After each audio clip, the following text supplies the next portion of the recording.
বিসমিল্লাহির রহমানির রহিম। মানুষ যখন নামাজ পড়া শেষ করে তখন তার জন্য সওয়াবের 10 ভাগের 1 ভাগ লেখা হয়। এমনিভাবে কারো জন্য 9 ভাগের 1 ভাগ, কারো জন্য 8 ভাগের 1 ভাগ, 7 ভাগের 1 ভাগ, 6 ভাগের 1 ভাগ, 5 ভাগের 1 ভাগ, 4 ভাগের 1 ভাগ, 3 ভাগের 1 ভাগ এবং কারো জন্য অর্ধেক ভাগ সওয়াবও লেখা হয়।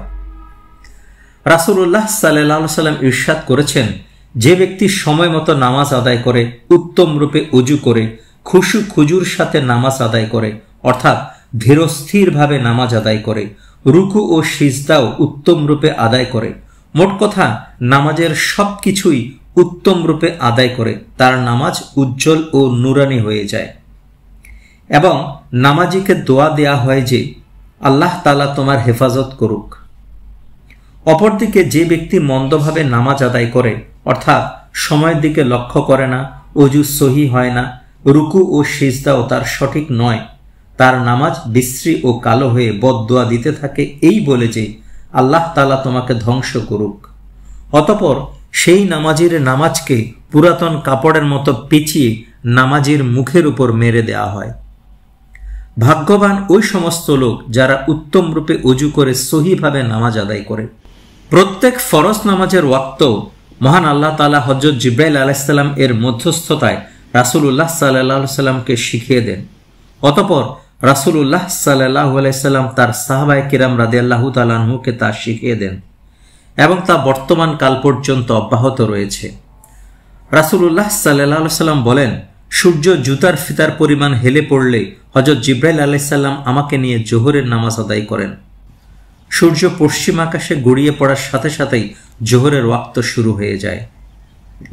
জোহরের নামাজ 12 রাকাত, 4 রাকাত সুন্নতে মুআক্কাদা, 4 রাকাত ফরজ, 2 রাকাত সুন্নত। এই 10 রাকাত অবশ্যই পড়তে হবে। এছাড়া আরো 2 রাকাত নফল, যা পড়লে সওয়াব রয়েছে, না পড়লে কোনো সমস্যা নেই। আজ মা বোনরা কিভাবে জোহরের নামাজ আদায় করবে তা নিয়ে আলাপ করব। 4 রাকাত ফরজ নামাজের নিয়ম নিয়েই আলাপ করি। কিবলামুখী হয়ে নামাজে দাঁড়িয়ে আল্লাহু আকবার বলে নামাজ শুরু করতে হবে। কিবলামুখী হয়ে 3টি বিষয় খেয়াল রাখতে হবে: শরীরকে কিবলার দিকে রাখা, অন্তরকে মহান আল্লাহ তাআলার প্রতি সম্পূর্ণরূপে সঁপে দেয়া এবং মালিকের সামনে যেভাবে মনিবকে ন্যায়নিষ্ঠা ও মনোযোগের সাথে থাকতে হয় সেভাবে থাকা। নিয়ত 3টি বিষয়ের উপর নির্ভরশীল। কোন ওয়াক্তের নামাজ পড়ছি তা মনে মনে চিন্তা করা, কিন্তু নাওয়াই তুয়ান বলে নিয়ত করার কোনো প্রয়োজন নেই। এই ধ্যান করা যে আমি মহান আল্লাহ তাআলার সামনে দাঁড়িয়ে আছি আর তিনি আমাকে দেখছেন, এবং এই ধ্যান করা যে আল্লাহ তাআলা অন্তরের সকল খবর জানেন। যখন তাকবীরে তাহরিমা বলা হয় তখন 3টি বিষয় খেয়াল রাখতে হবে। শব্দের উচ্চারণ যাতে স্পষ্ট হয়, অর্থাৎ আল্লাহু আকবার উচ্চারণ শুদ্ধ ও স্পষ্ট হতে হবে।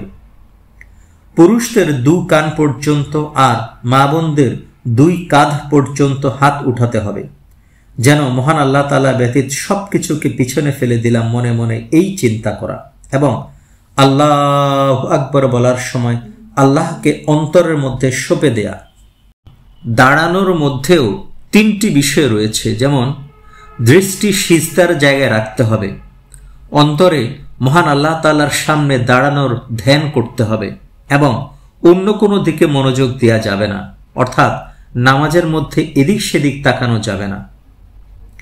মা বোনরা 2 কাঁধ বরাবর হাত উঠাবে, কেননা এটা তার সতর রক্ষার জন্য অধিক উপযোগী। আর সিনার উপর হাত বাঁধবে, ডান হাতের তালু বাম হাতের পিঠের উপর রাখবে আর উভয় পা মিলিয়ে দাঁড়াবে। হাত বাঁধার পর আউযু বিল্লাহি মিনাশ শাইতানির রাজিম, বিসমিল্লাহির রহমানির রহিম বলে সূরা ফাতিহা এবং বিসমিল্লাহির রহমানির রহিম বলে অন্য একটি সূরা পাঠ করতে হবে। উচ্চারণ যাতে শুদ্ধ ও স্পষ্ট হয়।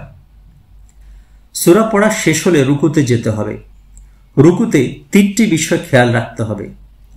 মা বোনদের জন্য নিয়ম হলো তারা মাথা কম ঝুঁকাবে, হাঁটুকে সামনের দিকে কিছুটা বাঁকা করে দাঁড়াবে আর দুই হাতের আঙ্গুলগুলো পরস্পর মিলানো অবস্থায় শুধুমাত্র দুই হাঁটুর উপর রেখে দিবে। সিজদায় গিয়ে 4টি বিষয় খেয়াল রাখতে হবে। মা বোনরা তাদের পেট, উরু বা রানের সাথে পুরোপুরি মিলিয়ে রাখবে এবং দুই হাতের বাজুও যাতে পাঁজরের সাথে মিলে যায় সেদিকে খেয়াল রাখতে হবে। উভয় পা ডান দিকে বের করে মাটিতে বিছিয়ে দিতে হবে। উভয় কোণই মাটির সাথে মিলিয়ে রাখতে হবে। মনে রাখতে হবে সিজদায় 7টি অঙ্গ বিছিয়ে দিয়ে সিজদা করতে হবে: নাক, কপাল, বুক, 2 হাত এবং 2 পা।